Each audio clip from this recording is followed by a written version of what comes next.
Yes, good morning, students. Today we are going to discuss the chapter number 3 of physics, electricity. So, electricity, as all of we know, that directly or indirectly, everything depends upon the electricity in our day to day life. So, we know that electricity has a vast use in our day-to-day life, and it has its own importance in each and every thing which we are using in our day-to-day life.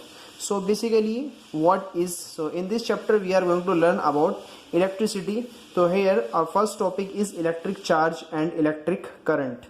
तो अगर हम electric charge की बात करें तो electric charge की अगर हम बात करते हैं तो इलेक्ट्रिक चार्ज जो है हमारा, हमें पता है कि अगर एक बॉडी है, जैसे हम 9th क्लास में हमने पढ़ा है कि अगर कोई भी बॉडी एक इलेक्ट्रॉन लूज कर रही है तो वो जो है पॉजिटिवली चार्ज होती है, और अगर एक बॉडी, एक एलिमेंट, एक सब्सटेंस अगर इलेक्ट्रॉन को गेन कर रहा है that is considered to be as negatively charged.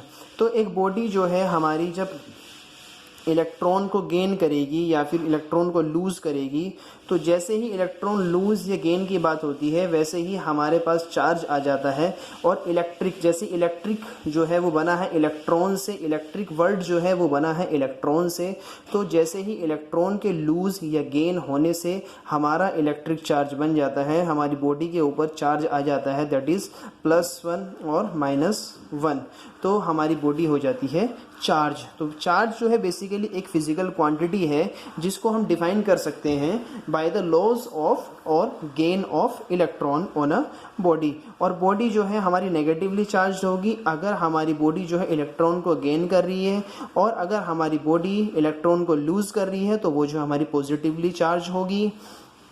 अगर नेगेटिवली चार्ज बॉडी का एग्जाम्पल लें, एक एबोनॉइड रोड जो होती है, अगर हम उसको फर जो होता है, पंख जो फर होता है हमारा, जो पंख होता है, अगर हम उसको अगर हम उसको रब करते हैं एबोनाइट बॉडी को, एबोनाइट रोड जो होती है, जो हमारी ग्लास की जो रोड होती है, अगर हमें ग्लास की, कांच की अगर एक रोड लें और उसको रब करें फर के साथ, तो वो क्या है हमारा नेगेटिवली चार्ज हो जाएगी because it will gain electron from the fur on the glass rod. और अगर हम जो है ग्लास रोड को रब करते हैं सिल्क के कपड़े से, तो that would acquire positively charge. तो ये जो है हमारे पास, अगर हम एक एबोनाइट रोड को रब करते हैं हम फर्स की हेल्प से, तो that is known as negatively charge, that is considered example for negative charge. And if you will take the example of glass rod and we will rub it by the silk cloth, then that would acquire the positive charge. And the SI unit, क्योंकि हर एक चीज़, क्योंकि हमारी जो electric charge है वो एक हमारी physical entity है, एक फिजिकल क्वांटिटी है, और फिजिकल क्वांटिटी है तो हम उसको मेज़र भी करेंगे। तो जो हम जिस यूनिट में हम मेज़र करते हैं, तो जो स्टैंडर्ड इंटरनेशनल यूनिट है हमारे, ऐसा यूनिट जिसको कहते हैं हमारे इलेक्ट्रिक चार्ज की, that is known as coulomb, और इसको कैपिटल C से डिनोट करते हैं।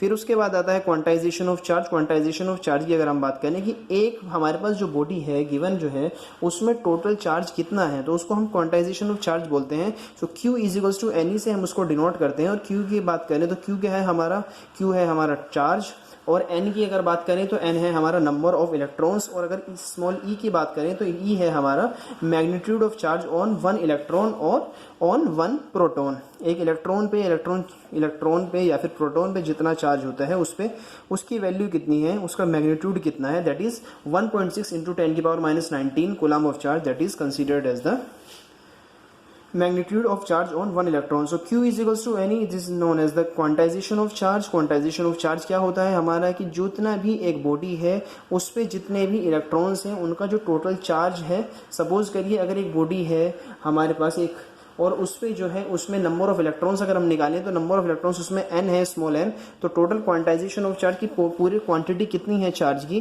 तो वो जो है उतने नंबर ऑफ इलेक्ट्रॉन्स को अगर हम इलेक्ट्रॉन के चार्ज के मैग्नीट्यूड से मल्टीप्लाई कर देंगे तो ये निकल जाएगा हमारा क्वांटाइजेशन ऑफ चार्ज या फिर net charge on a particular body. फिर उसके बाद आता है इलेक्ट्रिक करंट। इलेक्ट्रिक करंट की अगर बात करें तो इलेक्ट्रिक करंट जो है कि एक फ्लो से अगर एक कंडक्टर लें हम, कंडक्टर हमारे वो सब्सटेंसेस होते हैं जिनसे हम आसानी से इलेक्ट्रिक करंट को पास करा सकते हैं।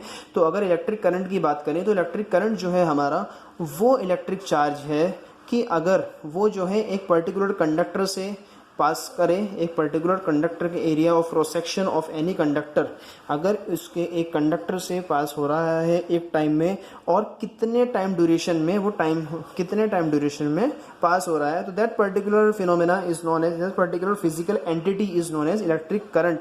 तो इलेक्ट्रिक करंट बेसिकली होता है I is to Q upon T, और Q है हमारा चार्ज और T है हमारा टाइम। तो अगर इलेक्ट्रिक करंट की बात करें तो इलेक्ट्रिक करंट जो है हमारा क्या होता है, flow of electric charge per unit time, पर जो जितना भी हमें इलेक्ट्रिक चार्ज गिवन है वो जो है पर यूनिट टाइम में कितना जो है ट्रेवल कर रहा है। तो ये जो है हमारा I is to Q upon T होता है।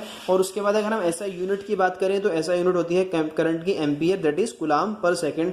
और 1 एम्पियर को हम कैसे डिफाइन करेंगे, अगर हमसे क्वेश्चन आता है एग्जाम में कि 1 एम्पियर क्या है, 1 एम्पियर की अगर हम बात करें, क्योंकि हमें पता है कि एम्पियर जो है हमारा ऐसा यूनिट है इलेक्ट्रिक करंट की, और इलेक्ट्रिक करंट की क्योंकि ऐसा यूनिट है और ऐसा यूनिट के साथ साथ जो है वो क्या है 1 कूलम पर सेकेंड है। तो अगर 1 एम्पियर उतना अमाउंट ऑफ, अगर एक कंडक्टर से 1 कूलम ऑफ चार्ज पास हो जाए एक सेकंड में, 1 कूलम ऑफ चार्ज पास हो जाए एक सेकंड में, so that would be known as 1 ampere.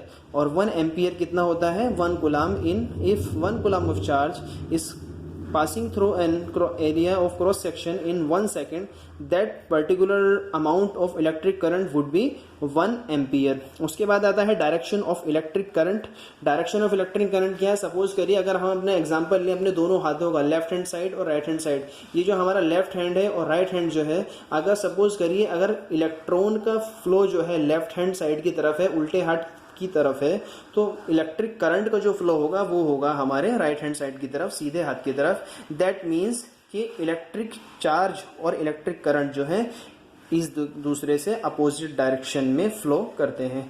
फिर उसके बाद आता है हमारे पास एमीटर। इलेक्ट्रिक करंट को मेजर करने का जो डिवाइस है, इलेक्ट्रिक करंट को मेजर करने का जो डिवाइस है, that is known as ammeter. तो डियर स्टूडेंट्स, एमीटर से हम जो है इलेक्ट्रिक करंट को हम जो है मेज़र करते हैं और इलेक्ट्रिक करंट को हमेशा सीरीज़ में लगाते हैं। अब ये सीरीज़ क्या है और पैरेलल कॉम्बिनेशन क्या है, ये हम पढ़ेंगे अपना नेक्स्ट पार्ट में। So till then, thank you.